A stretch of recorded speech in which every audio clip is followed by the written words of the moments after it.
Morning everybody, मैं हूं सुप्रिया कुमारी और आप लोग जैसे कि यूट्यूब पर देख रहे हैं कि हम लोगों ने हिस्ट्री का सीरीज स्टार्ट किया है जिसमें हम लोग पढ़ रहे हैं सिंधु घाटी सभ्यता। और इसमें सिंधु घाटी सभ्यता में क्या देख रहे हैं, सिंधु घाटी सभ्यता के शहर, cities of IVC, Indus valley civilisation.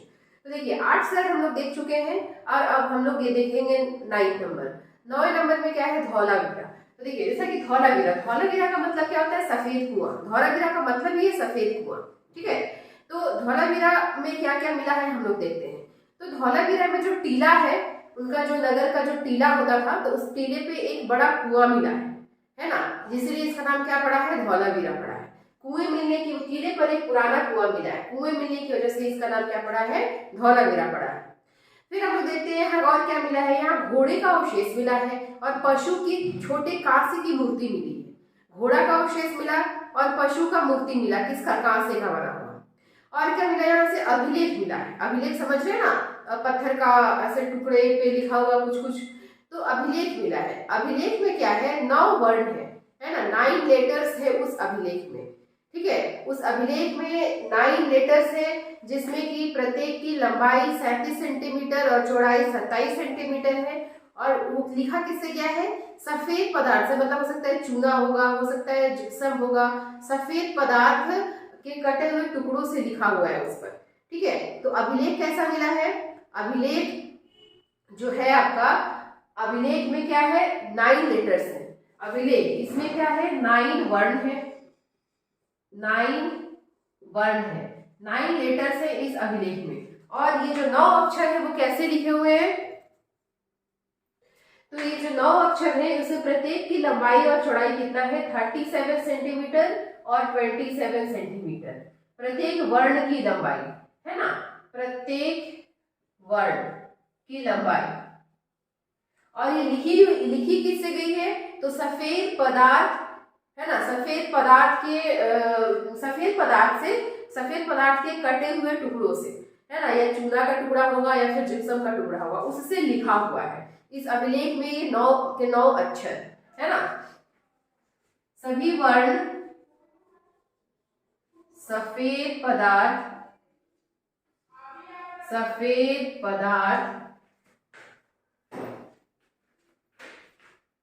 के कटे हुए टुकड़ों से लिखे हुए हैं, कटे हुए टुकड़ों से लिखे हुए, टुकड़ों से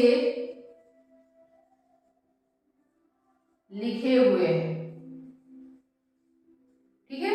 उसके बाद और क्या मिला है, और यहाँ पर क्या मिला है आपका, तो एक साइन बोर्ड मिला है। मुख्य दरवाजा जो था ना इनका, जो आपका मुख्य प्रवेश द्वार था शहर का, वहां पर क्या मिला है कि एक लकड़ी का तख्ता, लकड़ी का तख्ता है ना, लकड़ी के तख्ते पर कुछ लिखे हुए हैं, ठीक है। लकड़ी के तख्ते पर सफेद चूना से लिखा हुआ है, या सफेद लकड़ी के तख्ते पे खुदाई किया गया और उसमें सफेद चूना भरकर लिखा गया।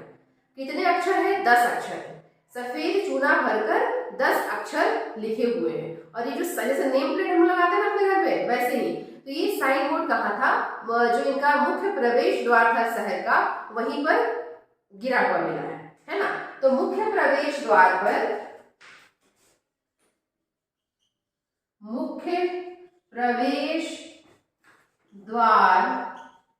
पर लकड़ी के तख्ते पर सफेद चूना भरकर लिखा हुआ 10 वर्ण मिला है, जो कि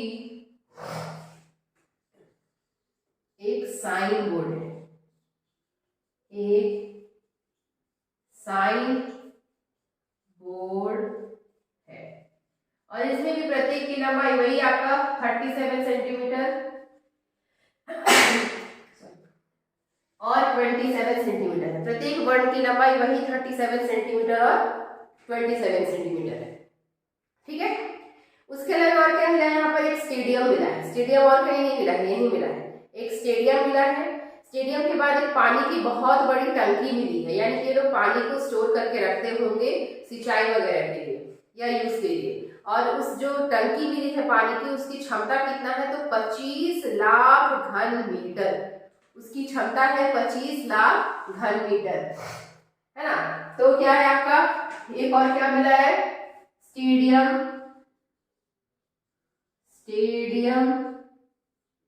और पानी की टंकी। पानी की टंकी मतलब जलाशय, है ना, जिसकी क्षमता कितना है, 25 लाख घन मीटर। तो ये सारा चीज मिला आपको किसमें, धौलावीरा।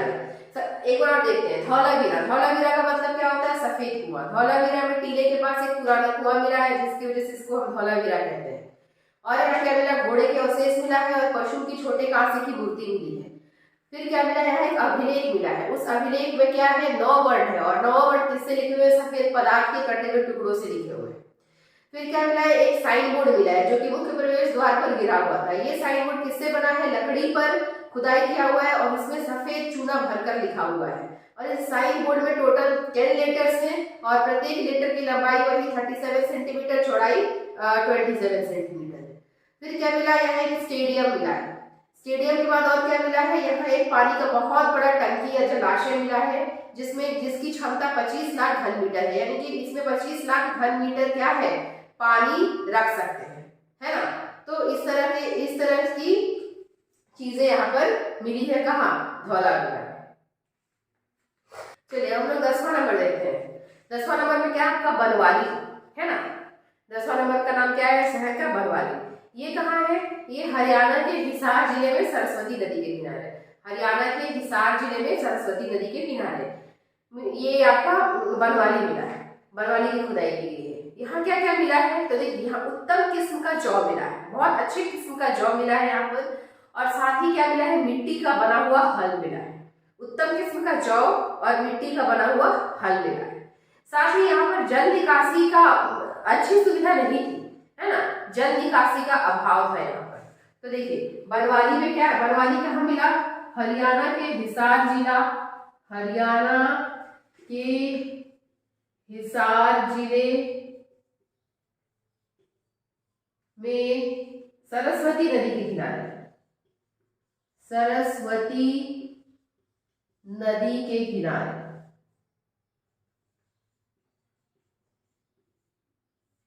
ठीक है। इसमें क्या है, उत्तम किस्म का जौ, उत्तम किस्म का जौ मिला, उत्तम किस्म का जौ मिला है। और क्या मिला है, मिट्टी का बना हल, मिट्टी का हल, ठीक है। उसके साथ ही क्या है, यहाँ पर जल निकासी की सुविधा का अभाव, जल निकासी की सुविधा का अभाव, मतलब जल निकासी का प्रॉपर सुविधा नहीं था यहाँ पर। जल निकासी की सुविधा प्रॉपर नहीं थी यहाँ पर। जल निकासी की सुविधा का क्या था, अभाव था, कहाँ, बनवाली में, है ना। तो ये हो गया आपका बनवाली। अब देखिए इसके बाद हम लोग कुछ छोटे छोटे और शहर हैं जिनका किसी का नाम इंपॉर्टेंट है कि वो सिर्फ ये पूछेगा कि वो कहाँ है ना। तो देखिए कुछ छोटे छोटे शहरों में क्या आ जाएगा, सूत का गेंडोर, एक हम लोग सूरकोटदा अलग पढ़े और एक हम लोग देखेंगे सूत का गेंडोर, सूत का गेंडोर और अलादीनी, ठीक है। सूत का गेंडोर और अलादीनी, अल्हादीनी, सूत का गेंडोर और अल्हादीनी, ये कहाँ है, ये दोनों पाकिस्तान में है। और कैसा शहर है, बंदरगाह शहर है। हमारे यहाँ भारत में बंदरगाह शहर कौन था, तो आपका लोथल है। और सूत का गेंडोर और अल्हादीनी ये दोनों बंदरगाह शहर है, कहाँ पर, पाकिस्तान में। तो देखिए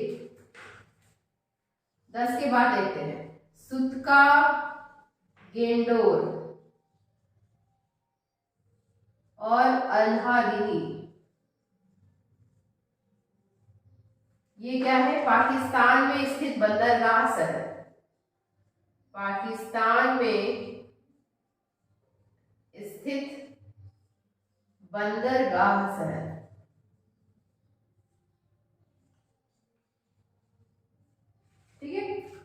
उसके बाद देखिए एक और शहर मिला है नौसारो। नौसारो भी पाकिस्तान में है ना। नौसारो भी पाकिस्तान में मिली है, लेकिन यहाँ पर नौसारो में क्या है कि मिट्टी की स्त्री की मूर्ति मिली है जिसके मांग में सिंदूर भरा हुआ है। ऐसे इट इज अभी भी वह है इस तरह से मिट्टी की स्त्री की मूर्ति और इसके मांग में सिंदूर भरा हुआ। कहाँ मिला है? नौसारो। नौसारो कहाँ है? पाकिस्तान में। नौसारो कहाँ है? पाकिस्तान में। यहाँ क्या मिला है? मिट्टी की बनी स्त्री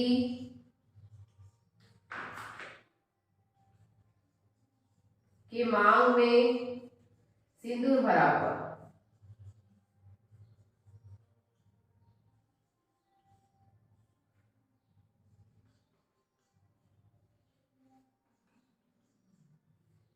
ठीक है, मिट्टी की बनी स्त्री के मांग में क्या है? सिंदूर भरा हुआ। ये कहाँ मिला है? नौसारो में। नौसारो कहाँ है? पाकिस्तान में।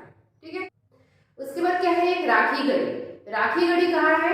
तो हरियाणा में है ना। हरियाणा में घग्गर नदी के किनारे। घग्गर, हरियाणा में घग्गर नदी के किनारे, जो कि भारत का सबसे बड़ा स्थल है। कौन? राखी गढ़ी। राखी गढ़ी ये कहाँ है? भारत का सबसे बड़ा स्थल। सबसे बड़ा स्थल। कितना इसका एरिया है? 400 हेक्टेयर। 1 हेक्टेयर में 10,000 मीटर स्क्वायर होता है। ये कहाँ है? हरियाणा। हरियाणा में ये मिला है घग्गर नदी में। घग्गर नदी के किनारे। घग्गर नदी के किनारे। ठीक है, देखिए हम लोग देखते हैं बनवाली। बनवाली भी हरियाणा में मिला है, लेकिन सरस्वती नदी के किनारे हिसार जिले में। बनवाली में बहुत अच्छा किस्म का जौ मिला है, मिट्टी का बना हुआ हल मिला है, लेकिन जल निकासी की सुविधा का अभाव। अब बनवाली के बाद हम लोग क्या देखते हैं? आपका ये हो गया बनवाली 10 नंबर। उसके बाद क्या देखते हैं? सुक्का, इंडोर और अलादीनी, ये पाकिस्तान में स्थित बंदरगाह शहर है। फिर देखते हैं नौसारो। नौसारो भी पाकिस्तान में मिला है, लेकिन इसमें क्या मिला है? एक स्त्री है मिट्टी की बनी हुई जिसके मांग में सिंदूर भरा हुआ है। उसके बाद क्या आपका राखी गढ़ी। राखी गढ़ी हरियाणा के घग्गर नदी के किनारे मिला है, जो कि भारत का सबसे बड़ा स्थल है। कितना बड़ा स्थल है? ये 400 हेक्टेयर में फैला हुआ है। ठीक है, तो देखिए इस तरह से हम लोगों ने एक एक करके जितने भी सिंधु घाटी सभ्यता के महत्वपूर्ण शहर थे वो हम लोग देख लिए। खुदाई तो अभी भी जारी है, अभी भी शहर मिल रहा है, लेकिन जो एग्जाम पॉइंट ऑफ व्यू से जो इम्पोर्टेंट शहर थे, कहाँ क्या मिला है, वो सारा का सारा मैंने आप लोगों को पढ़ा दिया है ना। यूट्यूब पे पूरा प्लेलिस्ट बना हुआ है, वहां जाके आप सारा वीडियोस देख सकते हैं। अब हम लोग इसके आगे क्या देखेंगे? इसके आगे हम लोग देखेंगे कि सिंधु घाटी सभ्यता कैसा था, है ना। थोड़ा सा हम लोग किस पे प्रकाश डालेंगे, उसके सामाजिक जीवन देखेंगे, है ना, कि उनका समाज कैसा था, स्त्री की या नारी की क्या स्थिति थी उनके समाज में, शिक्षा था कि नहीं उनके समाज में, है ना, लोग मनोरंजन के लिए क्या करते थे, ये सारी चीजें देखेंगे। सामाजिक व्यवस्था, फिर देखेंगे हम लोग आर्थिक व्यवस्था, कि वो लोग आर्थिक स्थिति उनकी कैसी थी, किस तरह से वो लोग अपना जीवन यापन करते थे, क्या काम करते थे, खाते तो होंगे, सब कुछ करते होंगे, तो उसके लिए पैसों की जरूरत होगी, तो उसके लिए वो कौन सा काम करते थे, आर्थिक स्थिति उनकी देखेंगे। फिर हम लोग देखेंगे उनकी धार्मिक स्थिति, कि वो लोग धार्मिक थे, आस्तिक थे या नास्तिक थे, भगवान की पूजा करते थे या प्रकृति की पूजा करते थे, क्या करते थे। तो फिर हम लोग देखेंगे उनकी धार्मिक स्थिति। फिर हम देखेंगे उनका नगर नियोजन, उनका नगर कैसा था। जैसे शहर है तो शहर में किस तरह का मतलब कि उनका जो बिल्डिंग, किस तरह का कंस्ट्रक्शन था, कैसा था। जैसे आप लोग मोहनजोदड़ो मूवी में देखे होंगे, ऊंचा टीला नीचा टीला, ऊंचे वाले में कौन रहते थे, नीचे वाले में कौन रहते थे। शहर के जो भी उनका शहर था उसके चारों तरफ दुर्ग होता था, और ताकि क्या हो, बाहरी आक्रमण से बच सके वो लोग। तो हम लोग इनका नगर नियोजन देखेंगे कि इनका नगर कैसा था। साथ ही बहुत इंपॉर्टेंट चीज है, इनके पास मुहर या सील, वो मुहर किस चीज का बना होता था, मुहर का प्रयोग किस लिए किया जाता था। तो ये सारी चीजें हम लोग देखेंगे। तो नेक्स्ट क्लास में हम लोग ये सारा कुछ देखेंगे, सिंधु घाटी सभ्यता का वर्णन, है ना, किस तरह का सभ्यता था ये, इनका शहर वगैरह, शहर कैसा था, ये हम लोग नेक्स्ट क्लास में देखेंगे। ठीक है, अभी तक सारा शहर खत्म हो चुका है, सिंधु घाटी सभ्यता के सारे शहर का वर्णन कर दिया है मैंने, और इसमें किसमें क्या मिलता है, क्या है, यहीं से क्वेश्चन, बाहर कोई क्वेश्चन नहीं रहेगा आपका। कभी कभी ये पूछ दिया क्वेश्चन में कि सुतका गेंडोर कहाँ है, भारत में, पाकिस्तान में, है ना। तो ऑब्वियसली पाकिस्तान में कैसा शहर है, बंदरगाह शहर। ठीक है, तो उम्मीद करते हैं कि आप लोगों को समझ में आई होगी क्लास। अब हम लोग इससे पॉलिटी भी स्टार्ट किए हुए हैं, पॉलिटी भी आपका भाग 2 नागरिकता तक हो चुका है। आगे हम लोग पॉलिटी का भी क्लास करेंगे, भाग 3 जल्द ही स्टार्ट होने वाला है, मौलिक अधिकार। ठीक है, तो पढ़ते जाइए, किस कोई भी एग्जाम्स की आप प्रिपरेशन करनी है करते जाइए। आपको सारा कुछ यहाँ बोर्ड पे लिखा हुआ, अपने नोट्स बनाते चलिए, सबसे इंपॉर्टेंट है नोट्स अपना बनाते चलिए, ताकि एग्जाम में आप एक बार देखिए यहाँ पे वही सारी चीजें हैं जो आपके एग्जाम के लिए इंपॉर्टेंट है, बाकी कुछ भी एक्स्ट्रा नहीं है ना। तो कुछ इसमें आपको उस तरह से नहीं कि बहुत ज्यादा है, आपको उसको काट के बनाना पड़ेगा, एज इट इज आप बनाइए, पढ़ते जाइए, कोई भी एग्जाम निकलना बहुत ईजी हो जाएगा। ठीक है, मिलते हैं हम लोग नेक्स्ट वीडियो में, नेक्स्ट क्लास में। Thank you, have a nice day.